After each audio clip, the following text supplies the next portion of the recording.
Hello everyone, আসসালামু আলাইকুম। Welcome back to my channel. সবাই কেমন আছেন?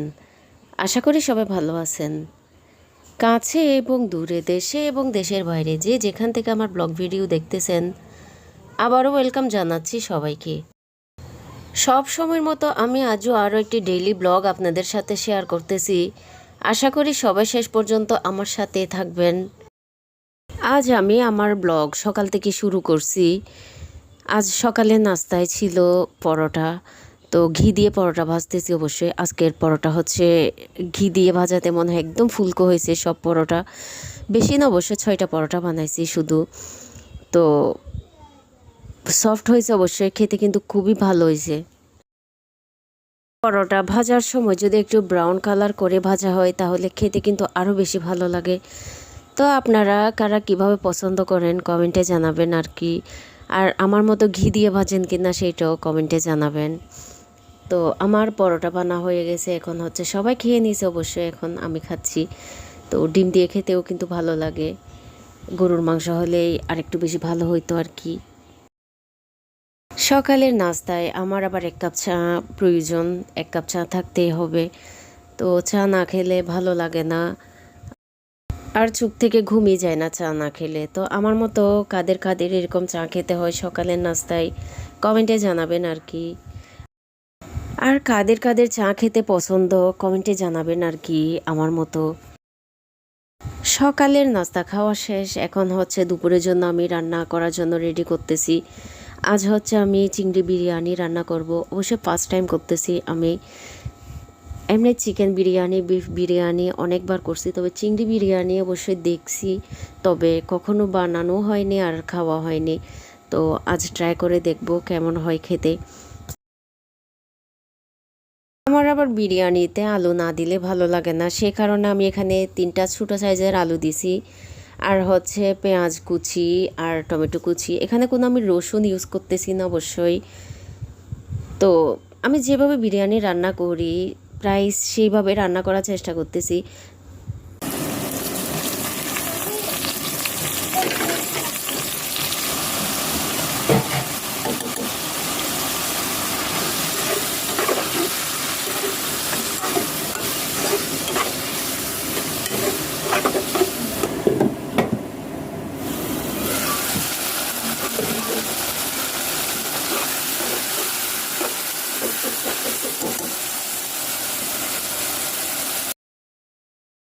পেঁয়াজ টমেটো কাঁচামরিচ সব সেমভাবে আমি লবণ দিয়ে একটু সফট করে নিছি।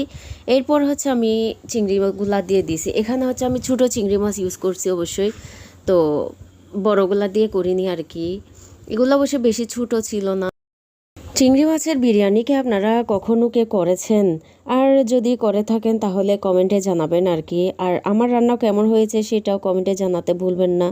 আর আপনারা কিভাবে করেন সেটা কমেন্টে জানাতে ভুলবেন না আর কি। আসলে এক একজনের রান্নার প্রসেস এক এক রকম, সে কারণে বলতেছি যে আপনারা কিভাবে রান্না করেন সেটা কমেন্টে জানাবেন। আর আমি সব সময়ের মতো এখানে রাঁধুনি রেডিমিক্স বিরিয়ানি মশলাটা ইউজ করতেছি। এখানে আর বাড়তি কোনো মশলা ইউজ করতেছি না অবশ্যই। এখানে হচ্ছে আমি আগে চিংড়ি মাছগুলা কষাই নিচ্ছি, আলুগুলা কিন্তু এখন দিব না। চিংড়ি মাছগুলা হয়ে গেলে আমি একটা একটা করে চিংড়ি মাছ তুলে নিব।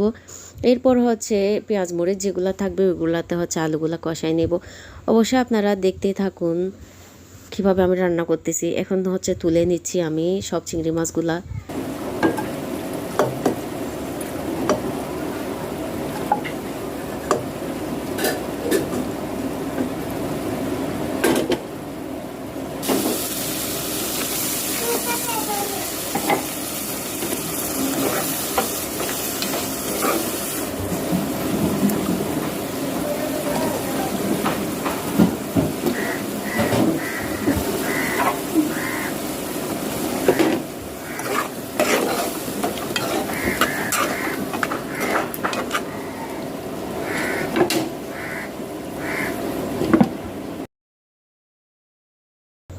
এখন হচ্ছে আমি আলুগুলা রান্না করে নিচ্ছি। একটু বেশি করে পানি দিছি, কারণ হচ্ছে আলুগুলা সিদ্ধ হওয়ার জন্য।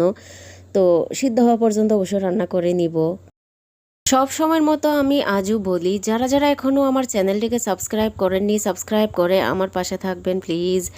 আর যারা করে ফেলেছেন তাদেরকে অসংখ্য ধন্যবাদ। আর যারা আমার পেজে দেখতেছেন আমার পেজটিকে ফলো করে রাখবেন, আর লাইক কমেন্ট শেয়ার করতে ভুলবেন না। অবশ্যই বেশি বেশি করে সবাই শেয়ার করবেন, প্লিজ আমার পাশেই থাকবেন। আলুগুলা রান্না হয়ে গেছে, এখন হচ্ছে আমি চাল দিয়ে দিছি। আর এখানে আমি বিরিয়ানি পাতা, পোলা পাতা যেটা বলে সেটা ইউজ করছি অবশ্যই। তো চিংড়ি রান্না করার সময় আমি কিন্তু দই দিতে ভুলে গেছি, সে কারণে আমি অবশ্যই এখন তো পানি দেওয়া হয়নি, চালগুলা কষাই নিচ্ছি আর কি। তো দইও দিয়ে দিছি এখন। তো এখন হচ্ছে কষাই নিয়ে অনেকক্ষণ, এরপর পরিমাণ মতো আমি পানি দিয়ে দিচ্ছি এখানে। অবশ্য আমি আগেও বলছি আমি কোনো মেপে পানি ইউজ করি না, আন্দাজ অনুযায়ী আমি পানি অ্যাড করছি।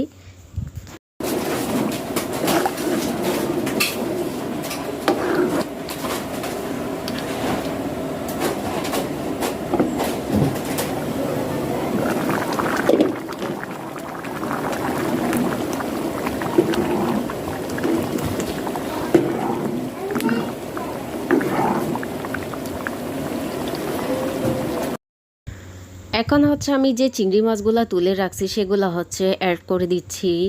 তো এরপর হচ্ছে আস্তে আস্তে করে আমি রান্না করে নিব। নিচে না লাগার জন্য আমি ঘন ঘন করে একটু নাড়তেছি, কারণ হচ্ছে নিচে লেগে গেলে তো আর ভালো লাগবে না খেতে।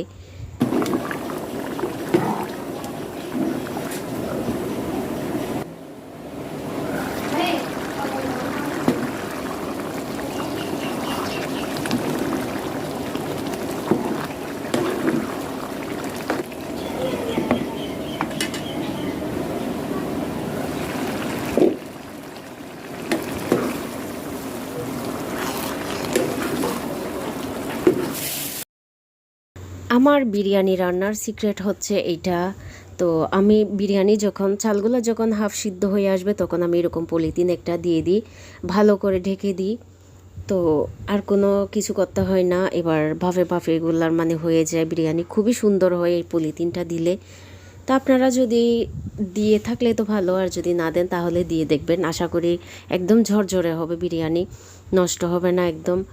তা আপনারা কারা কারা এরকম করেন কমেন্টে জানাবেন আর কি। 10 থেকে 15 মিনিট মতো রাখছিলাম পলিথিনটা, এরপর হচ্ছে আমি তুলে নিচ্ছি। এখন দেখুন একদম ঝরঝরে হয়েছে। তো আমি এখনও ঘি অ্যাড করিনি, সে কারণে ঘি অ্যাড করে দিচ্ছি অবশ্যই।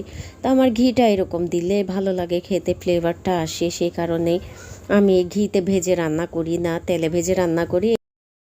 আমার বিরিয়ানি রান্না হয়ে গেছে, এখন হচ্ছে খেয়ে নিচ্ছি। তো সাথে বসে এক গ্লাস 7 আপ থাকলে বেশি ভালো লাগে আর কি। আর শসা লেবু হলেও আর একটু বেশি ভালো হয়। লেবু ছিল অবশ্যই, নিই নাই। আমার বিরিয়ানি রান্না কেমন হয়েছে সবাই কমেন্টে জানাবেন। আর যারা যারা শেষ পর্যন্ত আমার ব্লগের সাথে ছিলেন তাদেরকে অসংখ্য ধন্যবাদ। আল্লাহ হাফেজ।